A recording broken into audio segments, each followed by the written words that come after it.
Okay. Hello. Why are you here today, please?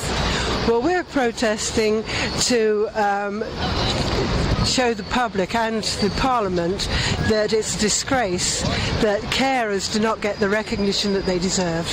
They don't have the money that they require to do the job that they have to do, quite basically, which is affecting their own health as well.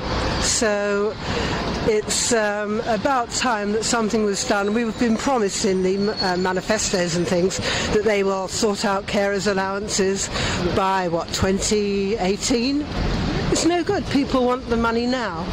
Getting just over £1.50 an hour, or whatever it is, it's pretty low, and that is less than the normal working person would get. And I think they work probably a lot harder than some of the people that are already in full-time, what they call full-time employment. How do you think carers are currently treated by the government? I don't know whether it's lip service or what it is. They say that they care about carers, and we have all these platitudes, but nothing ever comes down to carers' level. So, maybe it's just me because I'm an older person and I've been caring a very long time. Yes, things have improved since the 60s, but not to such an extent where I'm going to say, whoopee, I'm really being treated well.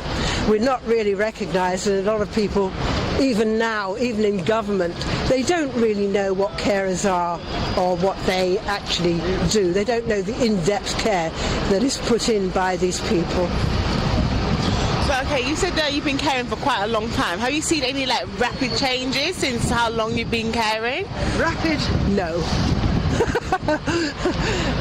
Changes, yes, they've come in. In the 60s, I wasn't even told that my child had a disability.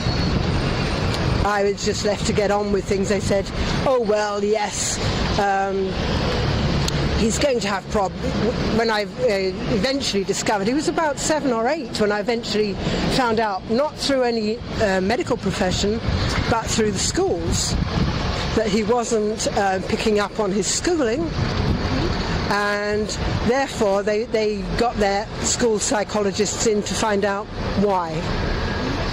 And it was only then that we found out that he had problems. But the title learning disability was never there. Carer wasn't around. It wasn't a word that you used. You were just mum and dad. Get on with it. Okay? And I've been thrown out of hospitals, so I know. They're sort of saying, well, you're just being overprotective. What do you know?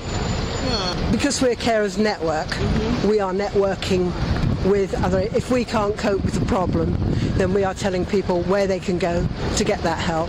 So, and we have had, or we do have, outpatient sort of surgeries in some of the hospitals, so that we can make people aware of caring and what their rights are. Yeah. Do you think that carers are Do you think that carers are overlooked by society? Overlooked, yes. I think society tends to black them out. You become invisible because they see you, I guess, as mum and dad. They don't want, and a lot of the people, although they may recognise it, don't want to get involved, don't want to know. That's your problem, get on with it. And you've got the stigma, of course, of people that don't understand handicap. So when you've got somebody that's in a wheelchair, that maybe looks slightly odd to them, maybe dressed slightly odd and act odd, would have fits or outbursts, they're horrified. They don't understand the nature of disability at all. And I think it should be taught at an earlier age, so that, you have all these ologies in school and people are saying how wonderful they are, and they say sociology, but in that sociology, why don't they teach little children that these people are not their people? They've got the same makeup as they have, they may be slightly different and maybe not be able to cope as well, but they should be a little bit more tolerant of handicap. And if they come up, if you're brought up with children, can see the most horrific scenes. You see them watching television, they see war games, people being blown to bits.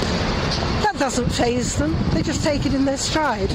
So if you're honest with children and bring them up from a small age, then it will filter through society that these people aren't monsters, that they're just a little different. So, in which ways do you think awareness can be increased for carers? well, this is something that it bugs me, that I'm trying to get this recognised all the time, obviously because I didn't have the privilege of this. At least today you've got a word, you've got carer. That is a recognisable word. Now what you want people to do is recognise what that word is and what it entails. We've tried,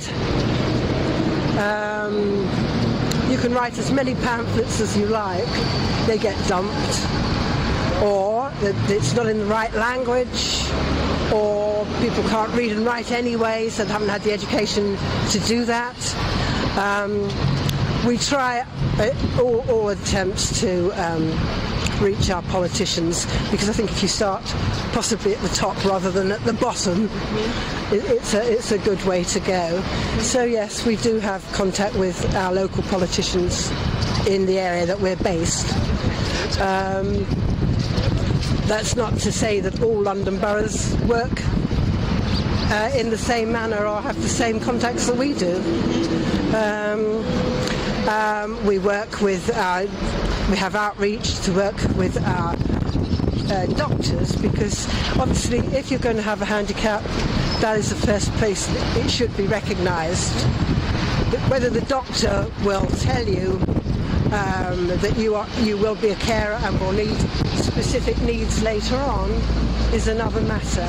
We're still working with doctors to say, well, we're not just a nagging mum saying that our son's got this, that and the other. We do think he's got a specific problem. And I think doctors are coming round. I think that, I mean, the medical profession itself is coming round. Unfortunately, it just takes because of the diversity of complaints for carers, it makes it very difficult at times for them to recognise, is this a caring need, or is this just a domestic, or is this something else? Do you know what I mean? I want carers to feel that when they've got the caring, that they're getting the help and support they need from the agencies that they need. You have transitional periods from when they're small to adult, and then the different stages of the different help they need when they're in adult. Maybe the person that is a user needs help with training and education or something. They don't need to be sat in a day chair looking at a television screen all day doing nothing. They need to be motivated and have their life. But having said that, the carer's health needs to be looked at. Because however long even if your care is, say, mild, and when I'm saying mild, you could be doing 35 hours or 40 hours a week, but the care that you give is affecting you mentally rather than you being strenuous and having to lift people and move them around. That also saps your energy. So carers do need to look after their health. So they should be getting regular checkups to see that their health is okay, so they continue doing the job that they're doing.